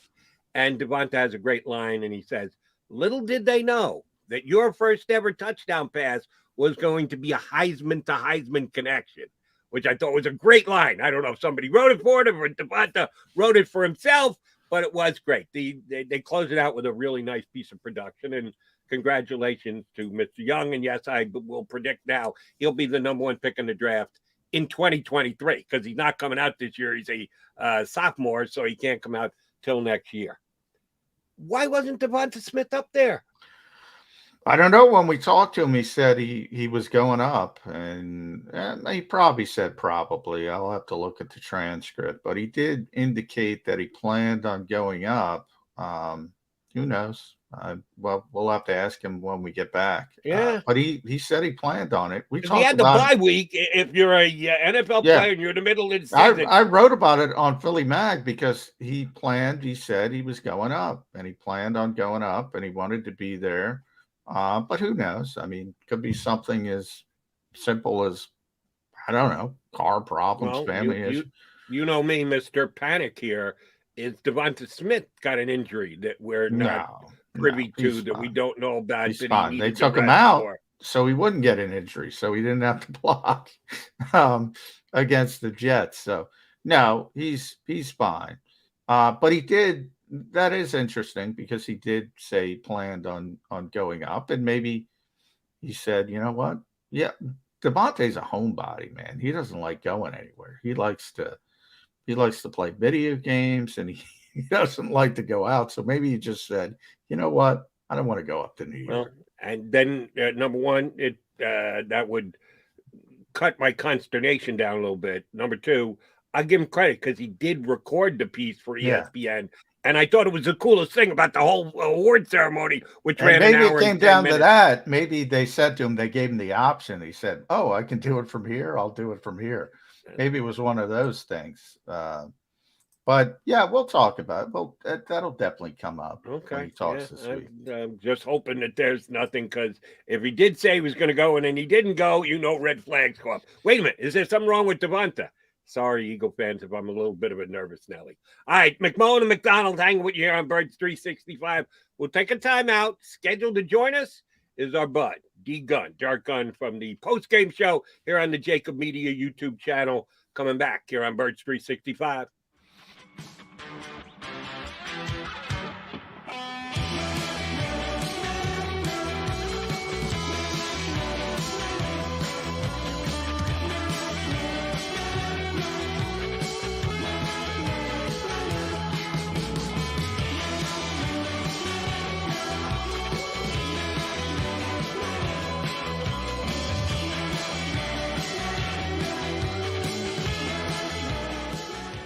At Stateside Vodka, every new customer gets the world's best rocks glass, free.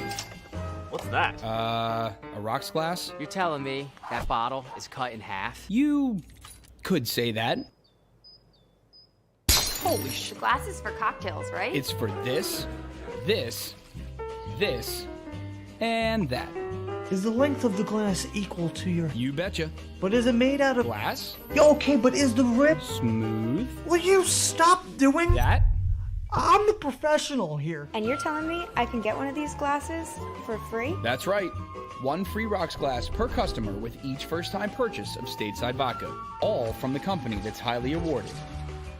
0 carbs, 0 sugar, and deliciously tasting vodka. So good, it just disappears.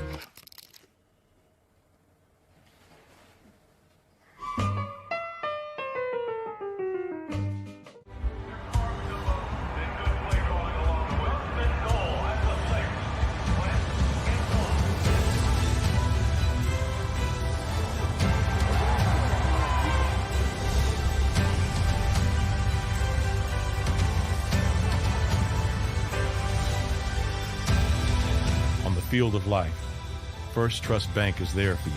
7 on 3. 1, 2, 3. Because Philadelphia dreams deserve a Philadelphia bank. When it comes to the fight against insurance companies, large corporations, and the healthcare industry, injured victims are always the underdog. But that doesn't worry us. At Messa & Associates, we're an injury law firm from Philadelphia, and we come to fight.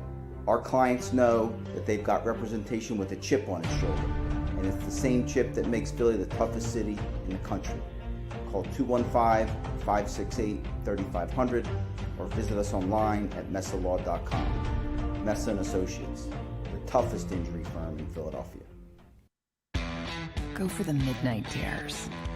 Go for the game. Go for the hits. Go for the fans. Go for the win. Go to Ocean Casino Resort. Book your trip at theoceanac.com.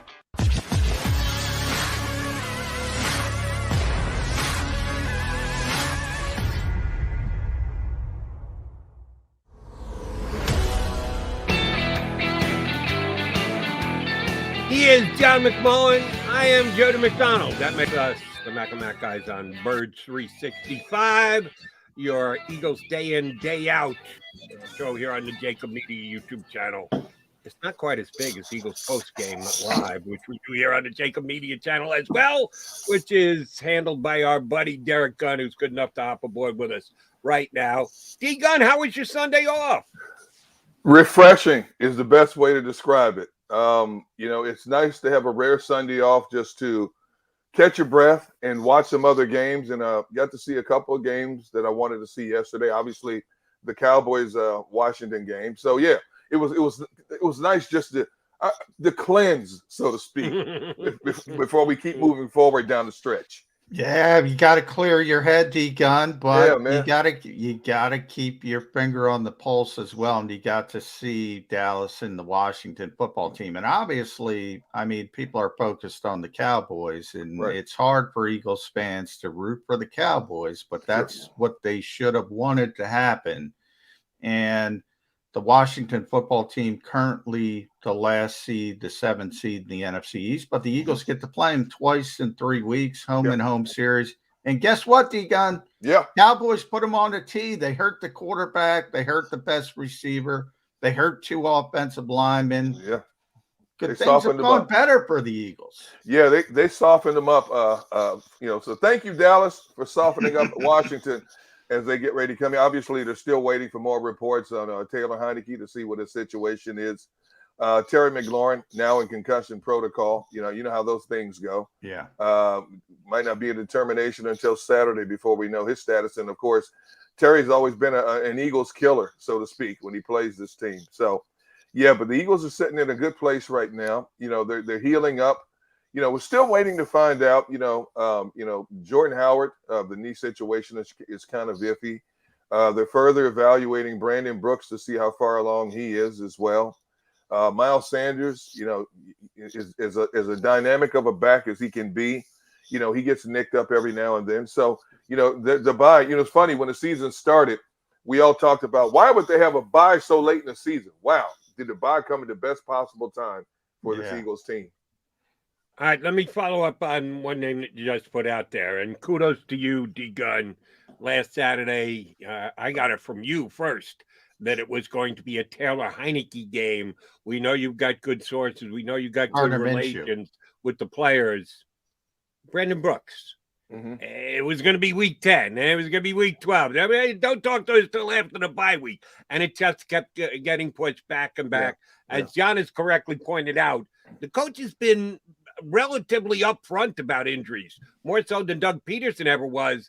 But when it comes to Brandon Brooks, they've been kind of closed mouth. Your sources giving you anything? You guys giving you at least a feel on when, if Brandon Brooks can come back and contribute to the tail end of this season? At this particular time, no. They're relatively hush-hush about it, and they're taking every precaution possible with Brandon Brooks. And when you look at the way this offensive line has played, the way they've been mauling people at the line of scrimmage, there's no need to rush him back. If the Eagles stay in contention, which I fully expect them to, what a nice luxury he would have whenever he comes back. If it's the last game of the season, but there's no need to rush him right now. You look across the National Football League, and especially look at some of the teams the Eagles have played up until right before their bye week that have been decimated along the offensive line, and it's been a glaring weakness. But you look at the way the Eagles have plugged and played across their offensive line, they're still mauling people, running for 200 yards. They lead the National Football League in rushing, which has tremendously helped the quarterback situation in terms of taking a lot of pressure off his shoulders. So right now, very little information out there about the Brandon Brooks situation. But if I find out something, you guys know, I'll keep you posted. And Deacon, there's another issue on the offensive line, and that's Jason Kelsey, because Jason Kelsey left the field against the New York Jets. It didn't look good. I think we're all a little bit concerned. And I think everybody breathed a sigh of relief when Nick Sirianni came out and said, we got positive news on Jason Kelsey. And we all know how tough Jason Kelsey is. And he's going to try to go out there and play. But positive news is not he's going to play after the bye. Wednesday will obviously be a very big day. Is there any chance the Eagles could be without Jason Kelsey? Because as you talk, they've been phenomenal with the replacements, the moving parts on the offensive line. But I don't think they can replace Jason Kelsey. I don't. No, that's the one spot where if you're looking for a weak link in the armor, if he doesn't play, that could be the weak link in the armor. We've seen what has happened with Nate Herbig in there. And Nate Herbig obviously is a tremendous step down from a Jason Kelsey. That's not a knock against Nate Herbig. It's just that it is what it is. And it's funny. I was told earlier in the season when Kelsey was nicked up, it was a great line that says you would have to strap Kelsey down to a gurney to keep him from playing in a game. If Jason Kelsey can play on one leg, Jason Kelsey is going to play. Now, obviously, the doctors and the trainers have the final say, but they know Jason's mental makeup. So I'm betting that as we sit here right now, I'm betting that Jason Kelsey will be under center on Sunday against Washington. I would be shocked, if he's not. And again, this extra week, this extra time off couldn't have come at a better time for this team to let him heal up and for them to get further evaluation to see exactly where he is. But you're right. You're right, John. Wednesday and especially Thursday will be pivotal days in terms of finding out exactly where Jason Kelsey is. And he's going to get the veteran day off as well. So we have to factor that in as well. So, but those days are going to be pivotal. And even Friday, even though Friday's a lighter practice, it's going to be pivotal in terms of seeing exactly where Jason Kelsey is for this upcoming game. D-Gun, let me give you another valuable late season bye week advantage the Eagles had. See if you agree on this one. Last week when the backup quarterback went in and played the game that he did. And again, kudos D-Gun, first one to have it Saturday last week. It's going to be a Gardner Minshew game. Both John and I are a little surprised that the root for the backup QB controversy didn't reach the levels that we thought it might, as it usually does here in Philadelphia when a guy comes off the bench and plays as well as Minshew did. The coach kind of put a kibosh on it as soon as the game ended, right. But we were surprised that Eagle Nation didn't rise up and say, Gardner's the guy. If there was any of that involved, having a whole week off kind of took the edge off that too. The coach took the immediate edge off it. A week off took even that much more of an edge off it. The only way Jalen Hurts isn't playing this week is if he's hurt, right? Right. And Nick Sirianni did the exact thing he should have done. Douse that fire before it was spread like wildfire. That's exactly what you do. And I think even though people were excited to see the way, Gardner Minshew played, number one, we all understand it was the Jets. The Jets are a mess. I always laugh at that. And number two, we also saw Gardner Minshew's lack of arm strength, and that's why he's a backup in these situations. Now, Jalen Hurts doesn't have the strongest arm, but I think Jalen Hurts has a stronger arm than Gardner Minshew. Plus, when Jalen Hurts is right, a big part of his game is his ability to take off and generate more yardage with his feet. I don't like seeing a quarterback as a leading rusher, but in this particular case, it has served well for Jalen Hurts to have that ability to step up and take off and beat containment around the edge. The very few linebackers or safeties are going to come up and take the angle away from him once he gets to the outside. So yes, I think it was squashed exactly where it should have been squashed. Some of these coaches have the audacity to say, you know what, during this bye week, we're going to evaluate everything. Can you imagine if he had said that? It would still be talked about today. But Nick Sirianni did the right thing. Oh no, Jalen Hurts is my quarterback when he's healthy. He did do the right thing, and he did do a good job sort of dampening any potential controversy. But you brought up a good point, D-Gun, with Jason Kelsey in the back, your Gurney story. And we all know that's Jason. We saw him hyperextend his elbow last year. I thought he was done for the season. Absolutely. He missed one play, went into halftime. It was the play before the half. He came out. He couldn't lift his arm. He finished the game. I think we all know Jalen Hurts wanted to play against the New York Jets, was fighting to play against the New York Jets, but the Eagles made the difficult decision of leaning on the medical and training staff and saying, you know what, it's probably better. Probably the bye had something to do with it as well. Understanding, get yourself completely healthy for the stretch run.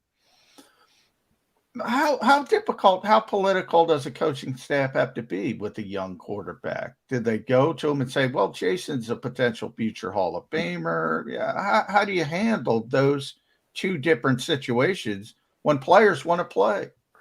Well, when you talk about your young quarterback, and we've all agreed that you need this full season to thoroughly evaluate what Jalen Hurts is going to be for this organization moving forward. They've got some important decisions for this organization beyond 2021. When you look at the multitude of draft picks they have coming up for 2022. In a Jason Kelsey situation, because Jason Kelsey has that body of work, who has played through, injuries that have knocked players out for a game or two, Jason Kelsey knows his pain level better than anybody else. With a young quarterback like that, the worst thing you could have done, what if you had put him out there against the Jets and he had done irreparable damage to that ankle and he's done for the season? Now this entire season is in the hands of Gardner Minshew. I think we all, and then when I say we all, fans and media alike, would be sitting here lambasting the Eagles organization. Why did you put him out there if his ankle wasn't 100%? So you're right. It's a business decision they had to make. And I do think, I like what you said, John, because I said the same thing. I laugh when people say it was the Jets. But I think they made a very appropriate business decision because of who they were playing. Now, the Jets did have a couple of quality wins on their schedule, but I think this coaching staff, when they looked at the matchups across the board, realized that they could dominate if they stuck to their game, which primarily was that running game. If they stuck to that game plan, and they could handle the Jets, which they did thoroughly. It was close for a while, but then the Eagles pulled away with that running game, and of course, Gardner Minshew's throwing the wide receivers wide open, in a lot of cases as well. I think this team is being cautious with Jalen Hurts because of what I said a few moments ago. They need to sit back when the season is over, whether it ends at the end of the regular season or whether they get in the playoffs and they bow out in the first round or second round or whatever the case may be. They need to sit down and have a collaborative meeting, scouts, front office, coaches alike, and determine moving forward what is Jalen Hurts to this organization. Because I have said on multiple platforms over the last week, I think people should get ready for the fact that you have Jalen Hurts and Gardner Minshew again in 2022. When you look at what's in front of them in terms of free agency, you think Russell Wilson or Aaron Rodgers is going to come here unless Howie Roseman is able to pull what he pulled in 2017 and sprinkle a lot of seasoned vets on this roster by way of free agency. They're talking about there's no surefire quarterback, first-round quarterback in this upcoming draft. Well, we all know that changes by the time you get through the combine and their own personal workouts. But if you have somebody in place, it's not that bad of a thing to have a young quarterback in your system the second year. Now that you can run the football, and by running the football, you don't have to have that quarterback pass the football as much.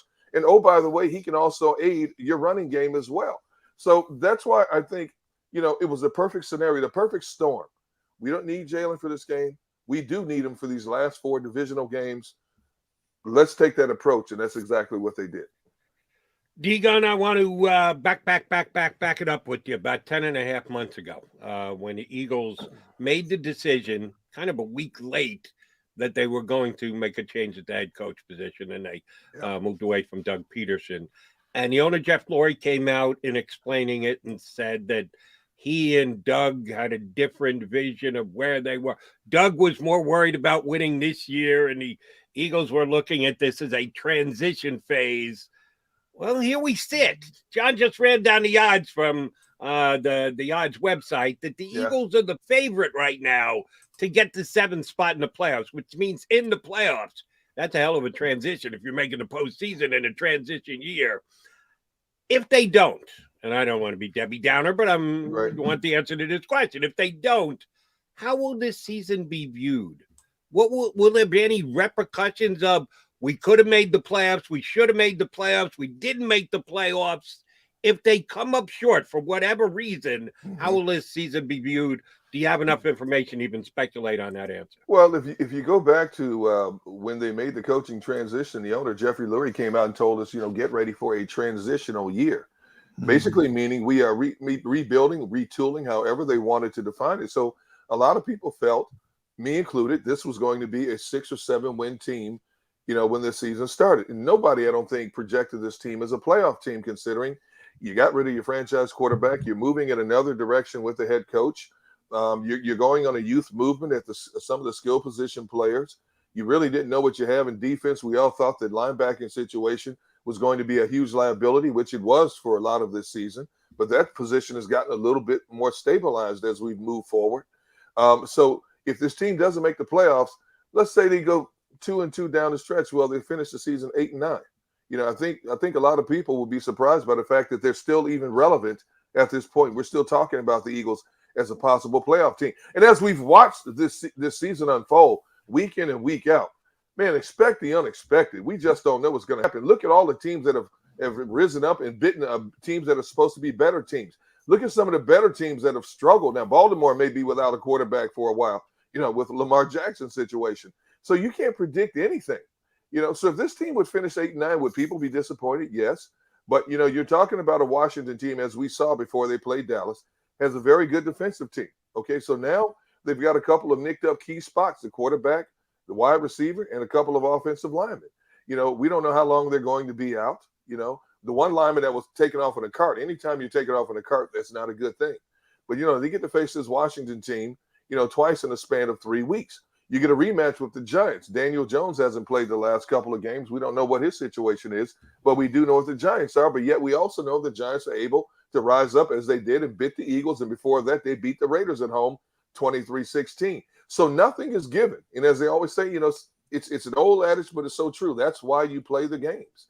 But the Eagles are in a very good position to take care of their own. Would there be extreme disappointment considering they're right on that cusp of getting the playoffs? Obviously. But if they don't, if they stay relevant until the last game of the season, I think we'll take that at this point. Yeah, meaningful football in the holiday season. That's all we want, T-Gun. But you're right. We have a 13-game sample size now. And we have that late bye week and opportunity for the coaching staff to self-scout and look at themselves. Anything you see that they should change coming out of the bye, and I'm specifically looking at a Nelson Aguilar-like situation with Jalen Reagor. You remember when Doug Peterson sat Nelson down for a game? I think it was after the Seattle sort of issue where he had a number of drops. Jalen Reagor's obviously struggling with his confidence. Do you sit him down? Do you say take a step back? Well, basically, you've already have by giving him a week off. So he's had that week to clear his mind and get ready for what's to come. I think the best thing you can do with a player in that situation is put him back on the bicycle and let him ride it again. You can fall down and scrape your knees a number of times, but then you got to get up and keep riding that bicycle if you're going to learn how to ride the bike. And I think Nick Sirianni's done a really good job with him. You're not expecting him to be your primary weapon. You sprinkle him in here or there with the jet sweeps, and things like that. And I think he did have, 1 or 2 catches the last game against the Jets, if I'm not mistaken. So that's how you sprinkle him in. Unfortunately, right now we're looking at a 2-man passing game with Devonta Smith and Dallas Goedert, and you're not getting very much else from the likes of Quez Watkins, Jalen Reagor. I'm surprised Greg Ward is still in the witness protection program. I think Greg Ward could tremendously help this passing game. It seems like every time that guy catches a pass, it's for a first down. And I don't understand why they're not utilizing him more. But it is what it is right now, and the formula has been working. So I don't think they're going to change in any way, shape, or form. What you see is what you're going to get moving forward. Want to ask about a position on his team, the D-Gun. Quite frankly, I'm not sure where it's going or what the Eagles are doing or how they're handling it. And that's safety. Last game against the Jets, Rodney McLeod played less snaps than he has in a game as an Eagle since he's been here, and that's 6 years worth that they were running 3 different safeties in there, Harris and Marcus Epps, who John likes to call Epsy, who is actually playing better football. I got to give him props, but it's less Rodney McLeod than it has been for a long time. Are the Eagles good enough at safety for this last 4-game run? I think so. When you consider who they're going to face now, it would be interesting to see how their safety situation holds up when they have to play Dallas at the end of the season, if Dallas needs that game for positioning, for playoff positioning. But when you look at the other 3 opponents that they're going to face, I think the safety position is good enough. If they're going to continue to use that rotation of Rodney and Marcus Epps and Anthony Harris, I think considering who they're matching up against, yes. As we sit here right now, yes, I would have to say that safety position is good enough. And let's face it, whether it's good enough or not, that's all they have. It's not going anywhere. It's not going to get any better. So, yeah, I think right now, if Jonathan Gannon continues to play the way they've been playing, have the corners come down and play more bump and run, force the quarterback to pat the ball a little bit more, let the dogs in the trenches get after the quarterback a little bit more, I think the safe guys on the back end are good enough to hold up at this point. I think, defensively, D-Gun, I think because of what is going on with the offense and Gardner Minshew coming on, we're always talking about Jalen Hurts. We just talked about the struggles of Jalen Reagor, the passing game versus the running game. All of a sudden, that defense is taken on the back burner, and sort of nobody's paying attention because they're solid. Not great, but I think they're 11th in the NFL. In total defense. From where it started to where we are now, And we saw early in the season when they're playing the Tom Brady's of the world, the Patrick Mahomeses, the Justin Herberts, even those 80-90% completion rates with Derek Carr. To where we are now, is it just playing lesser quarterbacks, or are they getting better? I think it's a combination of the two. I think it's because, number one, yes, they have played lesser quarterbacks after that wave of quarterbacks that you talked about, but also because the offense's ability to sustain drives. When you're talking about, they've had how many, on an average, 3 to 4, drives per game now that are 8-play, 9-play, 11-play drives. It has allowed that defense to be fresher, coming back into the games. And I think that has made a difference. And we've seen Jonathan Gannon make some slight alterations. I can't talk enough about the cornerbacks now. Darius Slay and Steve Nelson, they want to play bump and run. That's what they want to do. They want to get physical. They don't want to sit back 10, 12 yards off the ball and let the receiver catch everything underneath and they have to come up and make the tackles. No. Look at the difference in Darius Slay's game since Jonathan Gannon has allowed the guys to play bump and run. He had 3 touchdowns in 4 games. You look at the completion percentage against him over the last 4 games or so compared to what it was earlier in the season. So they're playing their style of play. And I think the way this defense is structured, it's a direct correlation for the cornerbacks that have been able to knock a lot of receivers off their routes or to stay with receivers that have helped the guys in the trenches be more disruptive, especially the likes of Javon Hargrave and Fletcher Cox to be more disruptive in the trenches. Look at the consistent pushes they're getting, forcing quarterbacks to step off their spots a lot more, forcing quarterbacks to pat the ball a little bit more, trying to survey a situation. So I think it's a combination of everything. I think the offense has definitely benefited the defense. And I do think because Jonathan Gannon has finally made some alterations in his overall schemes, the overall product has been that much better. D-Gun, 4 games left, 3 of which are at home. Yeah, Lincoln Financial Field. Yep. Oh, shoot. The Eagles are 1-4 at home this year. They're guaranteed not to have a winning record at home. The best they can do is 500. Yeah. Why? Happenstance, coincidence, scheduling. I'd like to think that the Link is still a home field advantage for the Eagles, but as Bill Parcells once said, your record is what you are what your record says you are, and they're 1-4 at home. What do you read into it? I read into it. Look at the heavyweight schedule they had the first part of that season, and you look at the quarterbacks they were playing early on, and you look at the teams that they were playing early on at home, and you're talking about teams that have already established themselves in terms of what they were offensively and defensively compared to an Eagles team that was evolving as it went along on both sides of the football. And because that schedule was so front heavy, it was a learning tool. It was a disappointing learning tool in a lot of ways for this Eagles team under new direction, under new quarterback, implementing the likes of a Devonta Smith, trying to figure out who you were at linebacker, what you wanted to be on a defense. I think a combination of those things really hurt the Eagles in terms of getting off to a better start. But, with the advent of the running game, again, changes in the defensive concepts as they learned, they got better as they went along, as they took beatings, as the L's piled up, the coaching staff, the players got better, the concepts got better, and it gelled at the right time for this team. So by the time they got to a more favorable part of the schedule, things started to go a lot better for this team. All right, D-Gun, I saved the toughest one for last for you. And obviously, watch Derek Gunn right here, JAKIB Media YouTube channel. You see the backdrop there, 6abc.com as well, the live post-game show. You got Gunn on One, the podcast, doing some work for Eagles.com, Wisconsin's greatest NFL reporter. And by the way, you Wisconsin people are so spoiled with the Packers and Aaron Rodgers. So spoiled. 30 consecutive years of Hall of Fame quarterback play. The most spoiled fan base in America. But I digress. Here's the difficult question, Terry.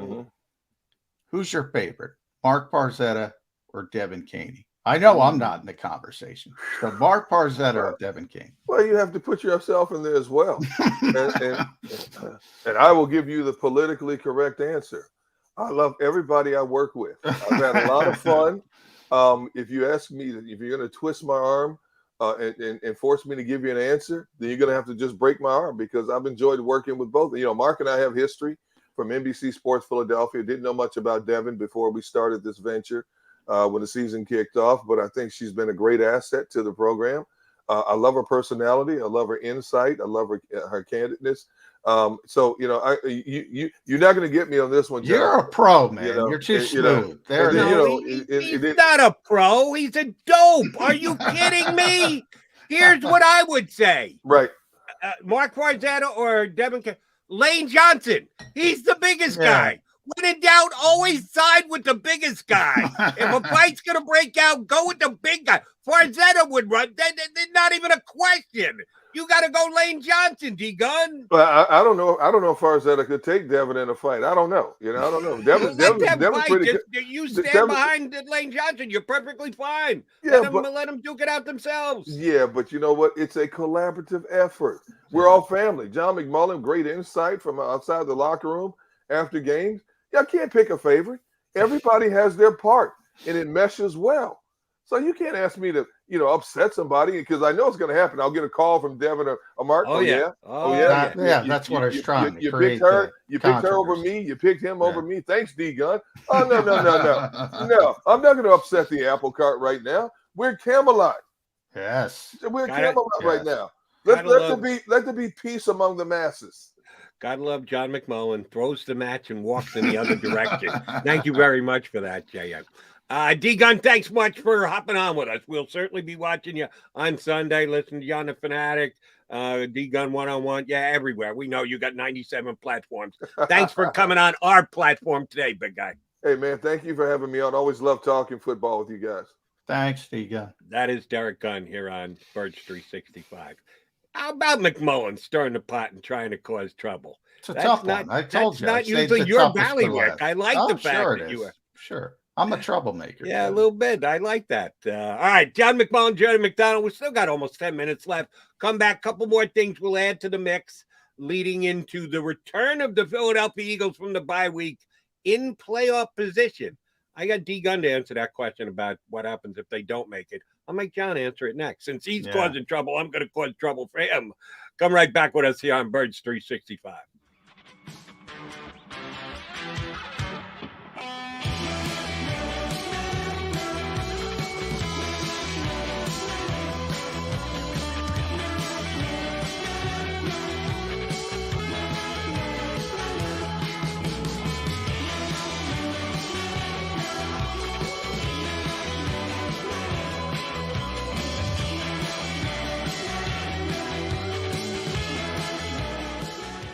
At Stateside Vodka, every new customer gets the world's best rocks glass, free.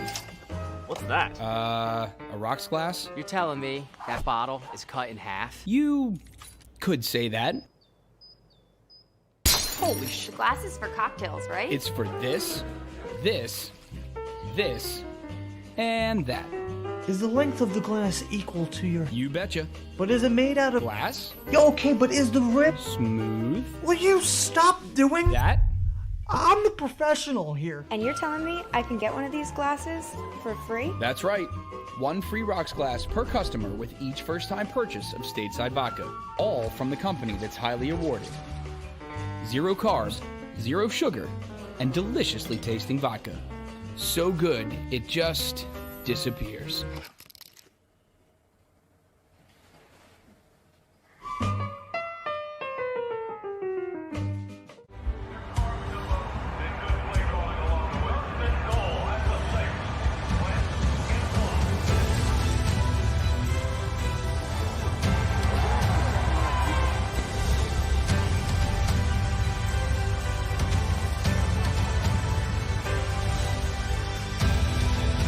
Field of life, First Trust Bank is there for you.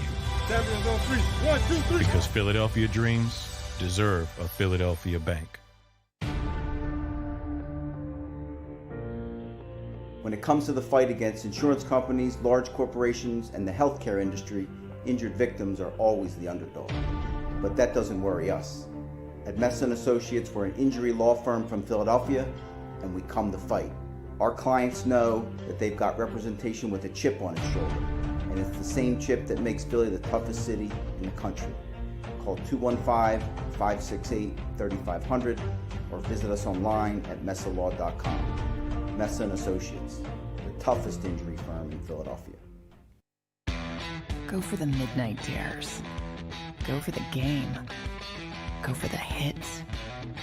Go for the fans. Go for the win. Go to Ocean Casino Resort. Book your trip at theoceanac.com.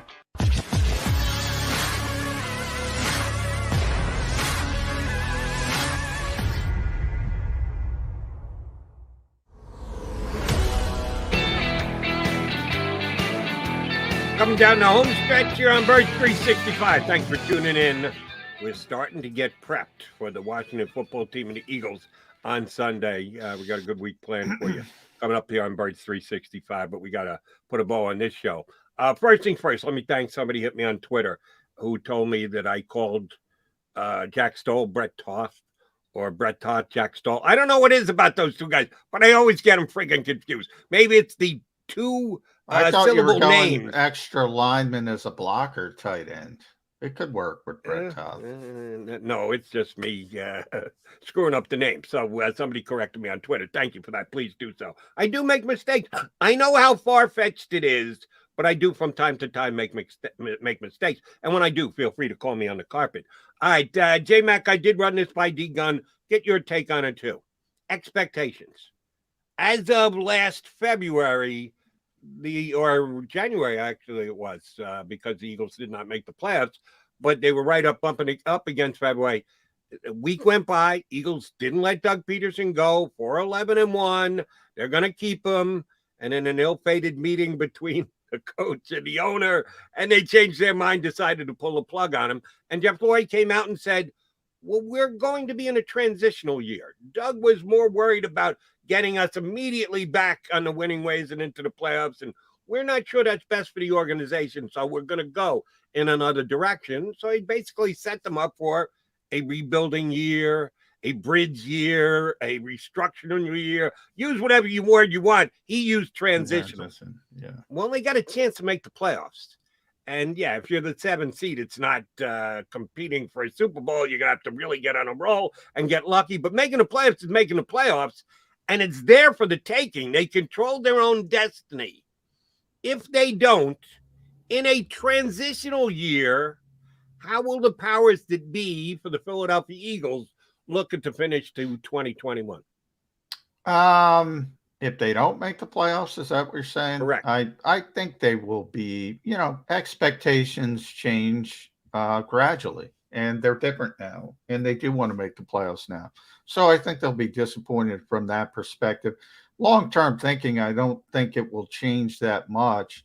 And we talked about this in the past with the Eagles, and that 7th seed in the NFC is a little bit of fool's gold. You can convince yourself you're closer than you really are.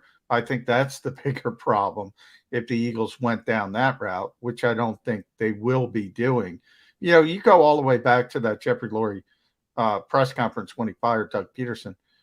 I thought it was one of the silliest statements. I've said it numerous times since then. Oh, Doug wants to win games and we're in a different. And all of a sudden he hires a coach, Nick Sirianni, who, as I said, I think has done a very good job. I think he's the best rookie coach in this league. I've said that pretty consistently as we've gotten later in the season. And oh, by the way, what does he say every week? I'm just trying to win a football game. That's what football coaches do. They try to win games. So that was silly. And it's probably the most difficult part of being a NFL or a sports executive. And you had a dad that was a sports executive for many, many years. To be honest with yourself about your team is one of the most difficult things to do. I think the Eagles understand they have a chance to make the playoffs, but long-term, they got to make a lot of tough decisions. And I don't think it's going to change anything all that much, but they want to make the playoffs, and they're going to be disappointed if they don't. Right. And we are giving Nick Sirianni very much passing grades as of right now. If he's got a chance to win a playoff spot and he doesn't, I'm not suggesting he's on any kind of a hot seat or whatever, but it will probably change the way we look at this season, because you are so right. The one thing that you stated, which from time to time I think Eagle fans don't get enough of, expectations change. That's the world of sports. You can have your preseason expectations, and then as the season goes, those expectations change. You can't look back and go, oh, it was a transitional year. It was a transitional year until it wasn't. And then it became we can make the playoffs year. And if you don't, yeah, that stings a little bit. I'm not suggesting there will be massive changes. And I go back to 538.com, Jody. Today, as we stand here today, their prediction is the Eagles have the best chance to be the 7th seed in the NFC. So expectations change. You have the inside lane, so to speak. And if you don't finish it, it's a little disappointing. 38% isn't 90%, but it's better than everybody else. All right. So we'll get that much more into it tomorrow. Gonna have a fun guest. I don't know if you're a fan. Tommy Lawler is a guy who's been writing about the birds for years. He's doing it these days for EagleBlitz.com. I read a couple of his pieces this year. They've been pretty damn good. I didn't know Tommy, but I've been appreciative of his work. And a friend put me in contact with him. Good guy. He's got a different point of view. He's not a Philadelphian. He writes from out of town about the Eagles. I think you'll enjoy him tomorrow. He's going to join us tomorrow. We're working on a second guest. So you don't have to go down to the Wells Fargo. What are you going right back to decorations? Yeah, maybe. No, I got to get back to work. Got to get back to heavy lifting. Okay. Today, Jody. Got to do some writing. All right. Is the desk set? Anybody screw with the desk? Nobody screwed with the desk, but I don't write on this desk because I bang my head on it too much. So I have a second desk. Go get to your second desk, and we'll get back here in 22 hours. Catch you tomorrow, everybody. Everybody have a good Monday. Be back here. Like, share, and subscribe. Got to get that in. What'd you say? Like, can you repeat that, please? Like, share, and subscribe. One more time. Like, share, and subscribe. We get them all in. If you missed any of today's show on the JAKIB Media channel, listen to the podcast on your way home. Available on YouTube,